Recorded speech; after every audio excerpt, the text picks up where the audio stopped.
یہ سوال اب پرانے ہو چکے کہ اگر عمران خان سیاست کے میدان میں اترتے ہی اسٹیبلشمنٹ کی گڈ بکس میں آ چکے تھے تو انہیں کس بات کی جلدی تھی، اور اگر جلد یا بدیر ان کا وزیر اعظم بننا ٹہر ہی چکا تھا تو پھر کس چیز کی خواہش انہیں پاک پتن بشرا بی بی کی چوکٹ پر لے گئی؟ کیونکہ خان صاحب کے ساتھ گزشتہ 3-4 سالوں میں جو کچھ بیتی ہے اس کا بشرا بی بی عرف پنکی پیرنی کے آستانے سے گہرا تعلق ہے۔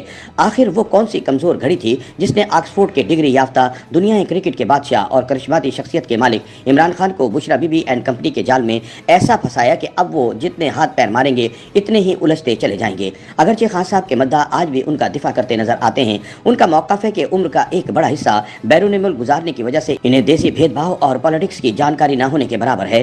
ان کا یہ بدیسی سبھاؤ آج بھی جوں کا توں ہے۔ یہی وجہ ہے کہ خان صاحب زمینی حقائق اور مسئلے کی گہرائی کو جانچے بغیر پہلے جھٹ سے کوئی بیان داغ دیتے ہیں اور پھر اگلے ہی لمحے اس کی تردید کر دیتے ہیں، اور اسی لیے انہیں مسٹر یو ٹرن کہا جاتا ہے۔ بہرحال اب چلتے ہیں اصل مدعے کی طرف۔ کہتے ہیں خان صاحب کی سیاست اور زندگی میں ٹرننگ پوائنٹ اس وقت آیا جب ان کے قریبی دوست اون چودھری نے انہیں بشرا بی بی کے درشن کروائے۔ بشرا بی بی جو اپنے علاقے میں پیرنی کہلاتی تھی اور پردے کی سخت پابند تھی، لیکن کہا جاتا ہے کہ کچھ مریدوں پر ان کی خاص عنایت ہوتی تھی اور وہ ان کے سامنے اکثر کھلے چہرے کے ساتھ بھی آ جایا کرتی تھی۔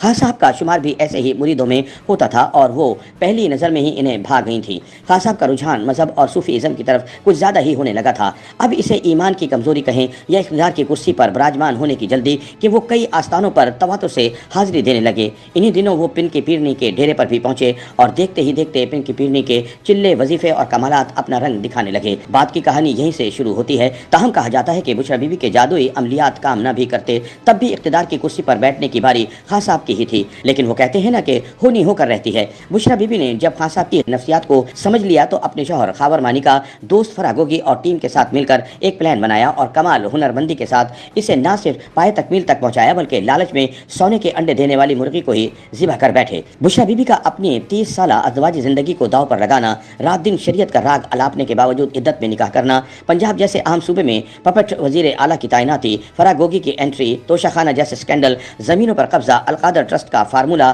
اسٹیبلشمنٹ سے پنگا۔ اگرچہ خان صاحب کو سب اچھے کی رپورٹس مل رہی تھیں لیکن ان کی غیر معمولی رفتار نے جلد ہی پول کھول دیے۔ بشرا بی بی نے تو جو کیا سو کیا، بدلے میں خان صاحب نے جو کمایا اس کا خمیازہ وہی نہیں، ان کی آئندہ نسلیں بھی جانے کب تک بھگتتی رہیں گی۔